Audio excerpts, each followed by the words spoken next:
Welcome students.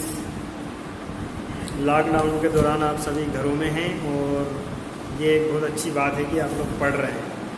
इसका प्रमाण मुझे ऐसे मिल रहा है कि आप लोग लगातार मुझसे सवाल पूछ रहे हैं।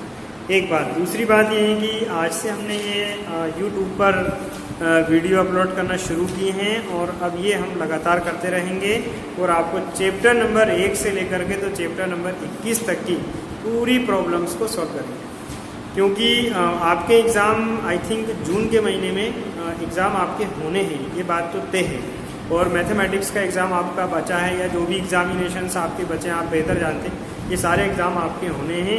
और ये एक आप बच्चों के द्वारा मुझसे लगातार पूछा जा रहा था कि सर क्या हम लोगों की परीक्षा ली जाएगी या नहीं ली जाएगी, जो बाकी के एग्ज़ाम बचे हैं वो होंगे या नहीं होंगे। तो ये मैं क्लियर करना चाहता हूँ कि जो बाकी के एग्ज़ाम हैं वो सारे एग्ज़ाम होकर रहेंगे और आप लोग घर पे रहिए, stay home, be safe and बेहतर तरीके से आप परीक्षा की बचे हुए पेपर्स की तैयारी कीजिए। और मैं तो ऐसी आशा करता हूँ कि जो समय आपको मिला है, शायद ये जीवन में ऐसा समय बहुत कम लोगों को मिलता है कि वो एक पेपर से दूसरे पेपर को देने जा रहे हैं और उनको 1 से लेके 2 महीने तक का गैप उनको मिल रहा है। ये उनके लिए गोल्डन चांस है। आई थिंक मैं तो ये कहना चाहूँगा कि वो 100 में से 100 नंबर लेके आएँ, एक भी नंबर उनका कम ना हो। और अब तो मैं भी आपके बिल्कुल मैं सोच रहा था कि अब लॉकडाउन ख़त्म हो, अभी क्लासेस लगाई जाएँ, लेकिन क्योंकि क्लासेस लगाना संभव नहीं है, लेकिन मैं अब यूट्यूब के माध्यम से आपसे रोज़ाना जुड़ता रहूँगा। मुझसे अभी एक सवाल पूछा गया है कि सिद्ध कीजिए कि किसी घन के किन्हीं 2 विकर्णों के बीच में कोण cos इनवर्स 1/3 होता है। किंतु कार्टेशियन मेथड से नहीं पूछा गया है, बल्कि ये वेक्टर मेथड से पूछा गया है। तो मैं वेक्टर मेथड से इसको पढ़ा रहा हूँ। दोनों मेथड में कोई ज़्यादा चेंजेस नहीं है, लेकिन फिर भी आपके दिमाग में ये बात होना चाहिए कि इसको वेक्टर मेथड से किस तरह से सॉल्व किया जाता है। तो ये हमारी बात थी और अब हम सवाल को शुरू कर रहे हैं। आप लोग ध्यान से देखिएगा और जो चीज़ समझ में नहीं आया आप कमेंट्स बॉक्स में जा करके मुझसे पूछ भी सकते हैं। आप रोज़ाना अपने सवाल पूछिए, मैं रोज़ाना आपको जवाब दूंगा इसी तरह। तो देखिए, सबसे पहले मैं क्लियर कराना चाहता हूँ कि आप वेक्टर मेथड से पढ़ रहे हैं तो आपको ये वाला फार्मूला जो कॉन्सेप्ट है वो ये है कि आपको ये वाला फार्मूला सभी स्टूडेंट्स को आना चाहिए। cos theta equals to r1 vector dot r2 vector divided by modulus of the r1 vector and r2। ये फार्मूला आपको दिमाग में होना चाहिए। और r1 वेक्टर जो है यहाँ पे डायगोनल OP की डायरेक्शन रेशो शो करेगा। r2 वेक्टर कोई दूसरा जो भी हम डायग्राम बनाने के बाद में क्लियर हो जाएगा। जिस तरह मैं डायग्राम बना रहा हूँ, अगर आप इस तरह डायग्राम बनाएंगे तो आपको डेफिनेटली सवाल बहुत अच्छे से समझ में आएगा।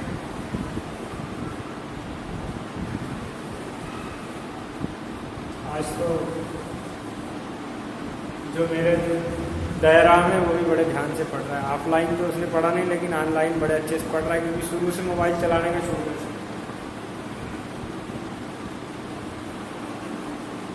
देखिए, डायग्राम बना रहे हैं, ध्यान दीजिए।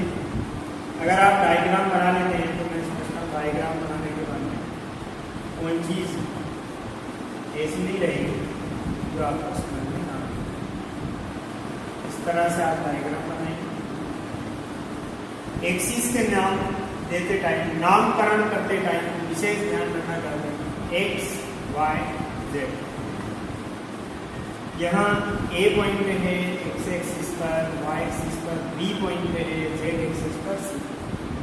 ये P है, ये L है, ये M है, ये N है। यहाँ पे अगर हम ये लेकर के चले, let the edge of a cube be a, माना कि घन की कोण, ये फॉर्मेलिटीज है भाई, आप लोग सब जानते हैं। ए, यानी कि यहाँ और से लेकर ए तक ए है और ये एक्स एक्सिस है। आप लोगों को ये पता होना चाहिए एक्स एक्सिस पर केवल एक्स का कोऑर्डिनेट रहता है, वाई एक्सिस पर वाई का कोऑर्डिनेट रहता है और जेड एक्सिस पर जेड का ही कोऑर्डिनेट रहता है। तो इस नियम के अनुसार ए होगा, यहाँ से यहाँ तक ए है तो बस ए ही होगा, वाई और जेड दोनों 0 होंगे। जब आप बी पर पहुँचेंगे तो बी पर केवल चूंकि वाई एक्सिस है तो y वाला कोऑर्डिनेट होगा और x और z एब्सेंट होंगे, और c पर पहुंचेंगे तो x और y दोनों एब्सेंट होंगे और z वाला कोऑर्डिनेट होगा। P इसका एक ऐसा पॉइंट है जिस पर पहुंचने के लिए आपको x एक्सिस से भी चलना पड़ रहा है, y एक्सिस से भी चलना पड़ रहा है, z एक्सिस से भी चलना पड़ रहा है, तीनों एक्सिस से आप पहुंच रहे हैं। इसलिए आप यहाँ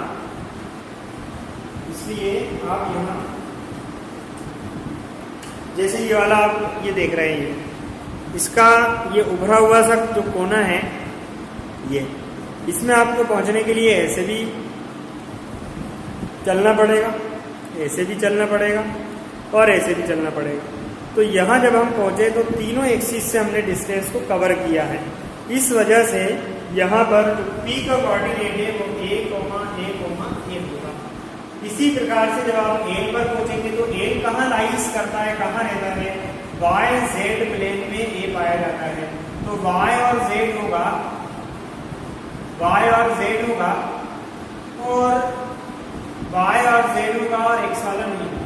जब आप M पर आएंगे तो M पर z और x होगा।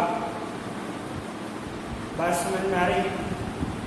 दयाराम, धनीराम, मखनलाल सब देख रहे हैं। जो समझ में नहीं आया आप कमेंट बॉक्स में बिल्कुल कमेंट्स कर सकते हैं। z और x, z और x का मतलब है कि z है, x है और y की एब्सेंट है। इसी प्रकार जब n पर आते हैं तो x और y प्लेन है, x और y प्लेन में है तो x होगा, y होगा और z वाला नहीं होगा। और ये भाई ओरिजिन है, जहाँ से आप चलना शुरू करते हैं, मूल बिंदु है, इसको 0 0 0 कहते हैं। तो इस तरह से ये वर्टाइसेस अगर आप देते हैं तो आपको आगे कोई परेशानी, मैं आशा करता हूँ कि आप लोगों को डायग्राम समझ में आ गया होगा। इस डायग्राम की बेसिस पर आप डायरेक्शन रेशो जो कि डायगोनल्स हैं, अर्थात ओपी एक डायगोनल है, देख रहे हैं आप कौन से लेके तक डायगोनल है, तो डायगोनल ओपी के आप डायरेक्शन रेशोज निकाल सकते हैं। और डायरेक्शन रेशोज निकालने का फॉर्मूला आपको पता है x2 - x1, यानी कि ये x2 - x1, ठीक है। अब आप ओपी पर जाइए, ये और ये x2 - x1 यानी कि देखिए a x2 - x1 a -0, फिर y2 - y1 z2 - z1, इस तरह ये तीनों a आए हैं। अब आप यहाँ पर बड़े आराम से OP vector means R1 vector आप निकाल सकते हैं, क्योंकि I के, J के और K के are the unit vectors along the axis, अक्षों के दिशा में इकाई सदिश है। और अक्षों की दिशा में इकाई सदिश लेने पर ही हम कार्टेशियन ज्योमेट्री से वेक्टर ज्योमेट्री में प्रवेश कर जाते हैं। ये बात आपको अच्छी तरह से याद होना चाहिए। अगर कोई पॉइंट लिखा है 2 3 4 और आप उस पॉइंट को कार्टेशियन फॉर्म में कह रहे हैं तो वेक्टर में जाते टाइम उस पॉइंट का नाम हो जाता है 2i + 3j + 4k। i cap, j cap, k cap में आपने कन्वर्ट किया और आप कार्टेशियन से डायरेक्ट कहाँ पहुँच गए, वेक्टर में पहुँच गए। This is the very simple method to go to the Cartesian to vector. This is very simple method. Understood? आपको समझ में नहीं आया बिल्कुल कमेंट बॉक्स में लिख करके आप पूछिएगा। तो देखिए जिस तरह मैंने OP वेक्टर निकाला है, इसी तरह अब आप, क्योंकि मैं आपको अक्सर ये पढ़ाता हूँ कि OP एक डायगोनल है, AN एक डायगोनल है, BM एक डायगोनल है, CN एक डायगोनल है। और आपको शायद याद होगा कि मैंने आपको हमेशा इस तरह लिखवाने की कोशिश की है। I did this try many times, A, L, बम और सन, खूब पढ़ाया है, अल बम सन। लेकिन हमें यहाँ अल बम सन की जरूरत नहीं है, हम तो यहाँ एक ओपी के वेक्टर को निकाल रहे हैं और एक एल के वेक्टर को निकाल रहे हैं। तो यहाँ हमने ओपी का निकाल लिया है। इसी तरह से हम बहुत आसानी से एल का भी पता कर सकते हैं।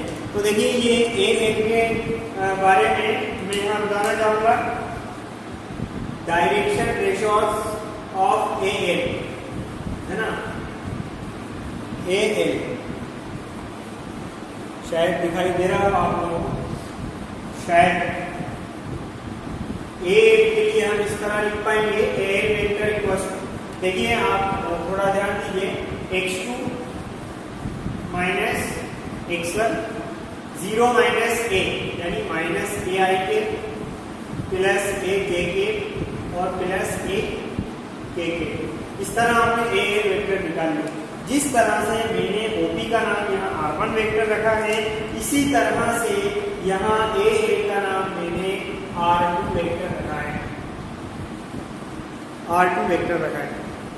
तो स्टूडेंट्स, मैं आपसे जिस फॉर्मूले की बात कर रहा था वो फॉर्मूला ये है, cos theta equal to R1 vector dot R2 vector divided by modulus of the R1 vector and modulus of the R2 vector. Alright, now cos theta is equal to, you know very well, the formula is that R1 dot R2। R1 के place पर आप आराम से लिख सकते हैं a I के plus a j के प्लस a k के। मैंने यहाँ फॉर्मूले में वैल्यू पुट की है, आप लोग देख सकते हैं, और आपने भी मेरी लाइन से इस फॉर्मूले को इस्तेमाल किया है, R1 vector dot R2 vector upon mod R1 vector mod R2 vector. और आपको पता है जब आप इनका डॉट प्रोडक्ट निकालते हैं तो आई डॉट आई 1 हो जाता है, तो a into A square plus a square plus a square. इसमें मुझे ज़्यादा समझाने की ज़रूरत नहीं है, और इसका आता है अंडर रूट में ए स्क्वायर। जो समझ में नहीं आया आप बिल्कुल कमेंट बॉक्स में लिखिए, मैं आपको व्यक्तिगत रूप से फ़ोन लगा करके समझा दूँगा अच्छे से। ठीक है भाई, ये क्लियर है। Plus a square minus a square both are अपनी लैंग्वेज में धाराशायी टू ईच अदर, वो अभी भी हो रहा है ना। And now we have remaining a square and under root 3a square, दिखाई दे रहा है, under root 3a square and also under root 3a square. This is the value of the cos theta. यहाँ हमने दोनों डायगोनल्स के बीच में angle को ओपी और एल के बीच में एंगल को हमने थीटा लेट किया है। अब देखिएगा, अब देखिए इसके आगे की कहानी है, cos theta equal to a square divided by root 3 का रूट 3 में मल्टीप्लाई किया तो ओनली 3 a स्क्वायर में से a के आ गए और यहाँ पर भी a के आ गए। ऑलराइट, तो ये a स्क्वायर और a square both are cancel to each other.